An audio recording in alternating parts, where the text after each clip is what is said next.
Have you ever sat on your boat staring at a massive glowing fish arch on your brand new screen, feeling absolutely certain you're about to get a bite? You drop your bait right on its head, you wait, you twitch the rod, and absolutely nothing happens. What if I told you that fish was never even there? Or worse, what if I told you that your expensive, shiny new fish finder is actually lying to you every single time you hit the water? Welcome back to the channel. Today, we are going to talk about a hard truth that the electronics companies do not want you to know. We are going to break down exactly why your screen is deceiving you and why the old timers with zero electronics are still catching more fish than you. Stick around because by the end of this video, you are going to look at that expensive screen on your dashboard in a completely different way. I promise you, understanding these lies will completely change your approach to finding and catching fish. Have you ever wanted to throw your sonar right into the lake? Let me know in the comments. Let us set the stage here. This topic is incredibly important because we have completely changed how we fish over the last 20 years. We have traded reading the water for staring at a computer screen. Guys are out there spending $2, $3, or even $5,000 on massive screens, side imaging, and forward-facing sonar. They think buying this gear is like buying a magic wand that guarantees a full live well. But here is the problem. A lot of fishermen treat these screens like undeniable truth. If the screen says there are fish, we stay. If the screen is empty, we leave. We have abandoned the basic instincts that our grandfathers used to catch monster fish.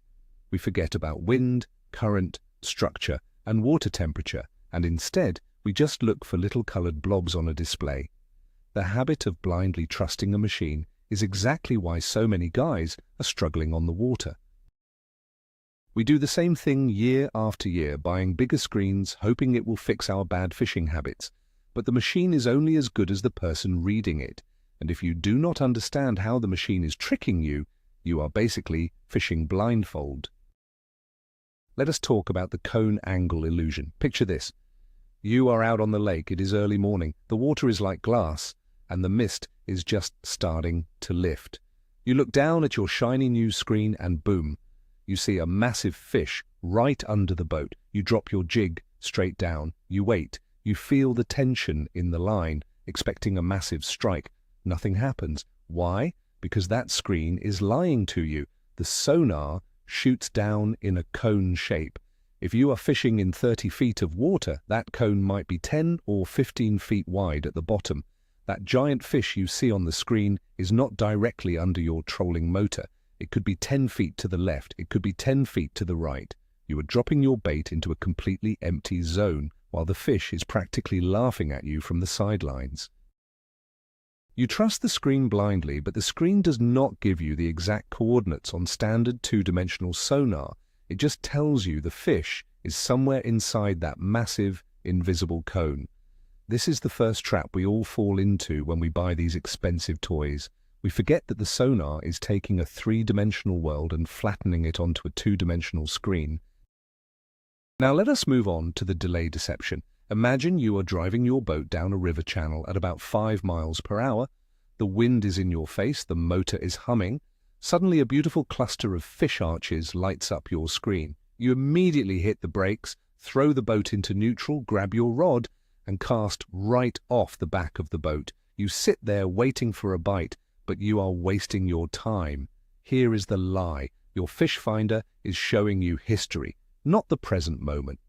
By the time that image scrolls across your screen from right to left, you have already driven past the fish. If you are moving at even a moderate speed, the fish you see on the edge of the screen are actually 20 or 30 yards behind your boat. So you are sitting there, casting into empty water, completely fooled by the delay. The machine makes you feel like the fish are right there, right now, but you are looking into the past. If you do not account for your boat speed and the scroll speed of your screen, you will constantly be fishing where the fish used to be, not where they actually are. Here is a classic one, the fish symbol trap. A lot of guys go out on a Saturday afternoon, crack open a cold drink, and turn on the fish identifier setting. You know the one. The setting that turns raw sonar data into cute little fish icons. You look at the screen and it looks like an aquarium, little fish everywhere. You think you have found the mother lode, but you are being lied to by a computer algorithm. That computer is incredibly stupid. It looks for anything suspended in the water column that sends back a signal. A floating branch, that is a fish symbol. Cluster of floating weeds, fish symbol. A bunch of bubbles rising from the bottom. You guessed it, a fish symbol. You were sitting there for an hour, casting into a pile of rotting leaves, while the grandpas in the aluminum boat down the bank are pulling in bass by reading the actual structure. Turning on the fish symbol setting is the absolute worst thing you can do. It takes away your ability to interpret the raw data and hands the thinking over to a flawed computer program. Turn that setting off immediately and learn to read the raw arches. Let us talk about the thermocline trick. This one ruins so many summer fishing trips. You are out on a deep reservoir in the middle of July. The sun is beating down on you, sweat is dripping off your hat. You idle over a deep basin and suddenly you see a massive, thick band of returns across your screen. It looks like the biggest school of baitfish you have ever seen in your life. You get excited, you tie on a heavy spoon and drop it right into the middle of that band. You jig until your arm falls off, no bites. Why? Because you are not looking at fish, you are looking at a thermocline. A thermocline is a layer of water where the temperature changes drastically. The sonar beam bounces off this dense layer of cold water and returns a signal that looks exactly like a giant school of bait or structure. Your expensive machine cannot tell the difference between dense water and a fish. It just shows you a solid line. If you do not know how to adjust your sensitivity, or if you do not understand how water layers work in the summer, you will spend all day fishing for cold water instead of actual fish.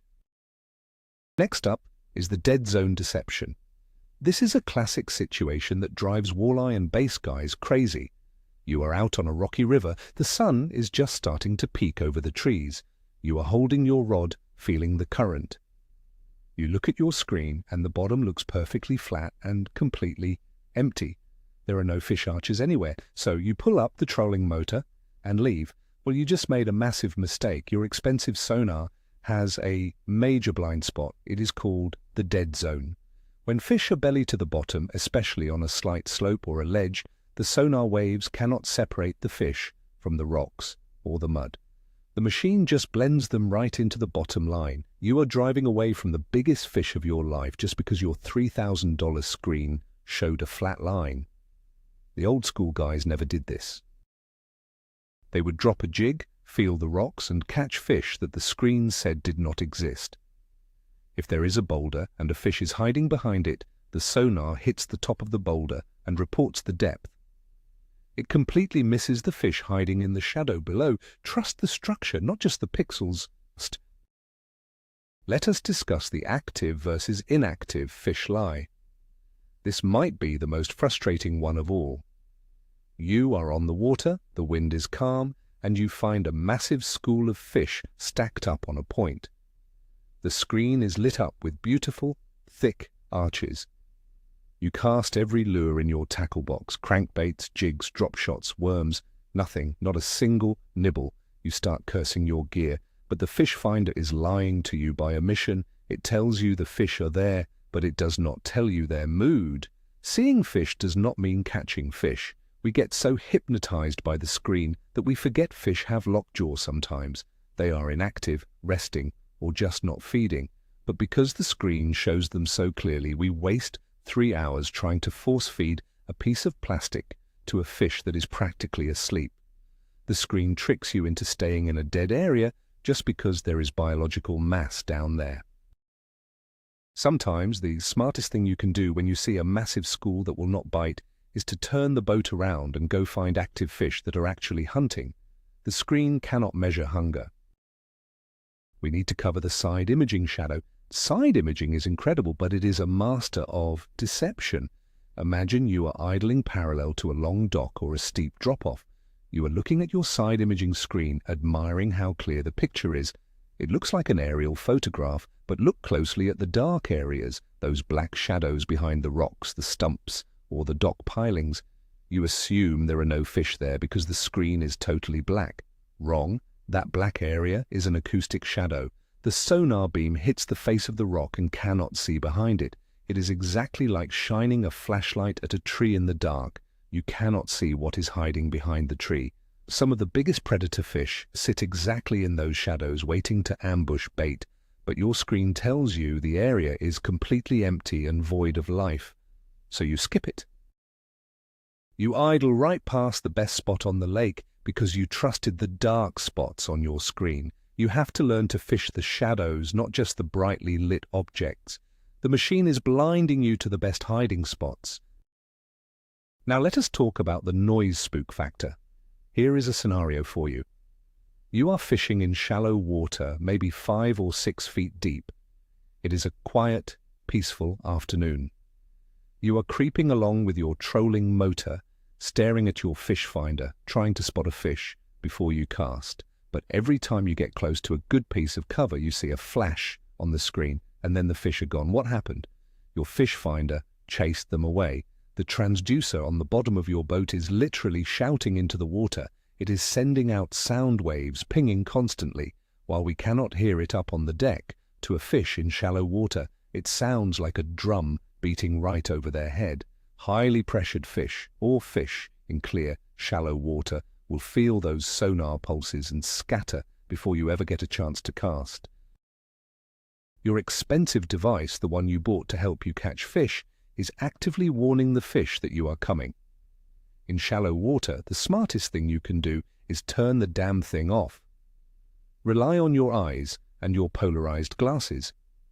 Stop announcing your arrival. Have you ever fallen for the target separation trap? Picture this. You are out on the open water, trolling for big predators. You look at your screen and you see one massive, thick, red blob suspended in the middle of the water column. Your heart starts pounding. You think you have just found a 50-pound monster. You circle back, drop a huge swim bait, and prepare for the fight of your life. But instead, you pull up a tiny 4-inch bluegill. How is that possible? The lie here is about target separation. When a tight school of small baitfish swims together, their sonar returns merge into one single giant blob. Your machine simply cannot separate them if they are too close together. It paints a picture of a sea monster when in reality it is just a terrified ball of minnows. You end up wasting time tying on giant lures and fighting the wind to stay on top of what you think is a trophy fish, when you are actually just sitting over a cloud of snacks. Unless you have your sensitivity and zoom perfectly dialed in, the machine will exaggerate the size of tight schools every single time. Let us move to the auto settings disaster.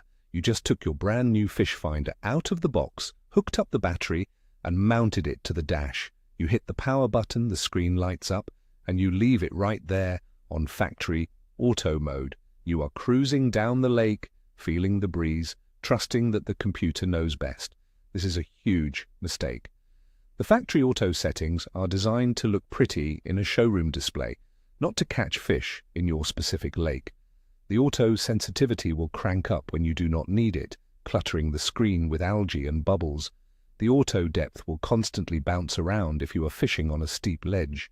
You will see thick lines and beautiful colors, but it is mostly false information.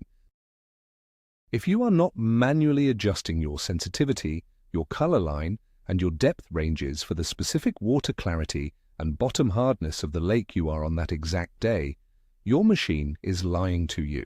It is giving you a generic, averaged-out picture of the underwater world. You are basically looking at a cartoon instead of reality. Here is a lie created by Mother Nature and your screen combined. The drift disconnect. Imagine you are fishing in deep water. You finally spot a perfect group of fish right near the bottom. You are super excited. You hit the waypoint button, grab your rod, and drop your bait straight down. You wait 10 minutes, but nothing happens. Why? Because while you were staring at the screen and getting your rod ready, the wind was pushing your boat. The surface current was moving you. By the time your bait actually hits the bottom 50 feet down, your boat has drifted 20 yards away from the fish. The screen still shows your waypoint right there on the map, making you feel confident. but your bait is falling diagonally away from the target. The fish finder tricks you into a false sense of security, making you think you are locked exactly onto the fish. But the screen does not account for the invisible forces of wind and underwater currents pushing your light line around. You think you are dropping a bomb right on their heads, but you are completely missing the target zone. Let us talk about the ghost fish phenomenon. You are out early on a damp, foggy morning. The water is churning a bit from a recent storm. You look at your sonar, and the screen is absolutely filled with massive arches scattered everywhere. You cannot believe your luck. You start casting frantically, imagining the massive haul you are going to bring home. An hour goes by, 2 hours, not a single bite. Here is the painful truth. You are fishing for bubbles. When water gets churned up, or when vegetation starts to decay and release gas, tiny little bubbles rise to the surface. Sonar beams reflect off air better than almost anything else. A tiny pocket of gas rising through the water column creates an arch on your screen that looks exactly like a 10-pound bass swimming through the beam. Your machine is practically screaming that the lake is full of hungry fish, but it is just showing you a fizzy glass of soda. If you do not know how to cross-reference your two-dimensional sonar with down imaging to confirm what you are seeing, you will spend half your life casting at empty air bubbles. We have to address the steep drop-off illusion. Imagine you find a beautiful underwater cliff. The depth goes from 10 feet straight down to 40 feet. You idle right over the edge. You are looking at the screen and it shows a smooth, diagonal line going down into the deep. You think to yourself, there are no fish on this wall, it is completely bare, so you keep driving, but you just got lied to again. Sonar beams shoot straight down. When you drive over a steep vertical drop, the edge of the sonar cone hits the top of the ledge, while the other edge hits nothing until it reaches the bottom. The machine gets confused and averages out the signals, drawing a fake smooth slope on your screen instead of a sharp cliff. More importantly, any fish suspending right against that vertical wall are completely hidden in the blind spot. The machine simply cannot see them. You are driving past the best ambush point on the whole lake because the screen drew a nice, neat, empty, diagonal line. The old-timers knew to drag a heavy jig down that wall and feel for the bite. You just looked at the screen and drove away. Let us dive into the bottom hardness deception. You are out looking for a hard, gravel bottom where walleye or smallmouth love to feed. You are staring at your screen, looking for a thick, solid bottom return. You finally see a massive, bright yellow line on the bottom of the screen. You tell your buddy, drop the anchor, we found the rock pile. You drop your jigs down, but instead of that nice crisp tap on the rocks, your jig sinks into thick, nasty mud. What went wrong? The screen lied to you because of your settings. If your sensitivity is turned up too high, even soft mud will return a signal strong enough to look like solid rock on the screen. The machine paints it bright yellow or thick red, tricking your brain into thinking you found the holy grail of hard bottoms. But it is just a false positive caused by bad settings. You end up wasting precious fishing time dragging baits through barren muck, all because you trusted the color on the screen instead of pulling out a heavy lead sinker and feeling the bottom for yourself. Here is another trap: the waypoint graveyard. You are sitting at home the night before a big fishing trip. You are looking at a lake map marking hundreds of waypoints on every single hump, drop-off, and point. You get on the water the next morning, and you spend the entire day driving from waypoint to waypoint, staring at your GPS screen. You arrive at a spot, fish for 10 minutes, see nothing on the sonar, and race to the next dot on the map. You are letting the screen dictate your entire day, but here is the lie: waypoints do not move, fish do. You become so obsessed with driving to a digital icon on a screen that you completely ignore the actual conditions on the lake.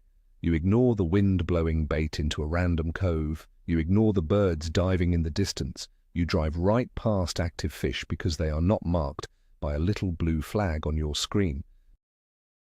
The electronics turn you into a robot, blindly following a map of the past, instead of a fisherman reading the water in the present moment. Let us look at the transducer angle error. This is a mechanical lie that happens before you even put the boat in the water. Picture this. You just installed a new transducer on the back of your boat. You tighten the bolts, step back, and it looks perfectly level while the boat is on the trailer. You head to the lake, get the boat on plane, and slow down to scan a spot. You see fish arches, but they all look weird. They are half arches, or they look like little commas. You cannot figure out why your brand new machine is acting up. The lie is in the angle. When your boat is sitting in the water, especially at idling speed, the bow usually points up. This means your transducer is pointing backward, scanning the water behind the boat at an angle, not straight down. Your cone is distorted. It makes the depth read incorrectly, and it turns massive fish into tiny, unreadable blips. You are missing out on huge catches simply because you trusted the trailer setup and did not adjust the physical angle for how your boat actually sits in the water. The screen is showing you a funhouse mirror version of the lake. What about the down imaging versus two-dimensional sonar conflict? You finally upgrade to a unit that has both. You are out on a sunny afternoon, idling over a sunken tree. You look at the traditional two-dimensional sonar, and it is a massive blob of colors. It looks like 50 fish are hiding in the branches. You are hyped, but then you look right next to it at the down imaging screen, and you see the tree branches perfectly clear, but there is absolutely nothing alive down there. No fish, just wood. Your brain freezes. Which screen is lying? In this case, the traditional sonar is the liar. The wide cone of the traditional sonar hits the complex branches of the tree, echoes back a chaotic signal, and paints a massive blob that looks exactly like a school of fish. The down imaging, with its narrow, high-frequency beam, cuts through the noise and shows you the naked truth. If you only look at the old-school sonar, you will spend 2 hours snagging your favorite lures in an empty tree. You have to learn to use the tools together to catch the lie. Let us talk about the tunnel vision effect. This is more about how the machine tricks your brain than the sonar waves themselves. Imagine you are out on a beautiful, quiet bay. The sun is shining, the water is clear, but you would not know it because your neck is bent at a 90-degree angle, staring directly at your 10-inch screen. You are watching the depth lines, adjusting your zoom, playing with the color palettes. You are completely absorbed by the digital world. Suddenly, a massive bass crashes the surface just 30 feet to your left, chasing a dragonfly. You do not hear it. You do not see the ripples. You are too busy looking for a digital arch in 20 feet of water to notice the real-life explosion happening right next to the boat. Your expensive fish finder just robbed you of the best opportunity of the day. It tricks you into believing that the only fish worth catching are the ones painted by pixels. It forces you to ignore your own eyes and ears, making you a worse fisherman in the process. Here is a painful one. The current displacement lie. You are fishing a deep, fast-moving river for giant catfish or sturgeon. You idle over a deep hole and spot a massive red arch hugging the bottom. You throw the anchor, wait for the boat to settle, and drop your heavy rig straight down off the side of the boat, right where the screen shows the fish. You wait all day. Nothing. Here is the trick. Your screen assumes your bait is falling perfectly straight down into the sonar cone, but in a fast-moving river, the current catches your heavy line and pushes your bait way downriver. By the time your bait hits the bottom, it might be 40 feet behind the boat, completely out of the sonar cone, and nowhere near the fish you saw on the screen.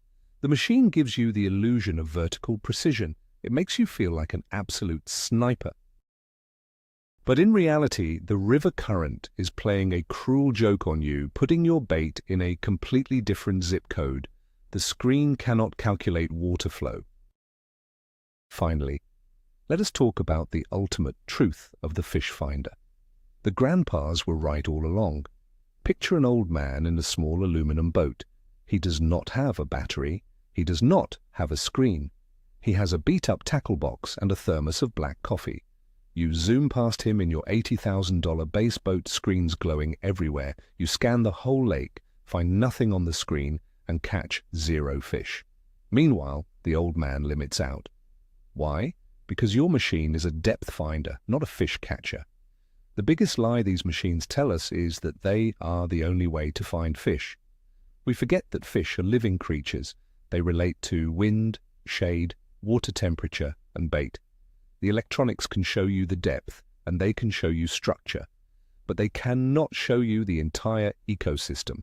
They cannot measure the subtle change in a mud line after a rainstorm.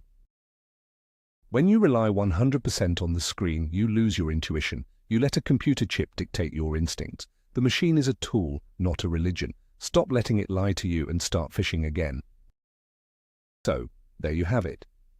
The hard, uncomfortable truth. Your expensive, high-tech fish finder is not a magical crystal ball. It is a machine that relies on echoes, and those echoes are constantly playing tricks on you. We have broken down how the cone angle hides the exact location of the fish, how boat speed creates a delay that leaves you casting at ghosts, and how the dreaded dead zone completely erases the biggest bottom-hugging fish from your screen. The biggest plot twist here is that the more you stare at the screen blindly, the worse of a fisherman you actually become. The real secret is not buying a bigger screen. The secret is learning how the machine lies to you and using your own brain to fill in the gaps. When you finally realize that the sonar is just one small tool in your boat and not the ultimate authority, that is the exact moment your catch rate will double. You will stop fishing for air bubbles and start reading the water like the pros do. Thank you so much for watching and hanging out with me today. If this video opened your eyes and helped you realize why you might be struggling on the water, hit that subscribe button right now. Give the video a big thumbs up, and I want to hear from you. Have you ever spent hours casting at a massive fish on your screen that turned out to be a tree branch or a pile of bubbles? Drop your story in the comments right now. Let us laugh about our mistakes, and I will see you on the water.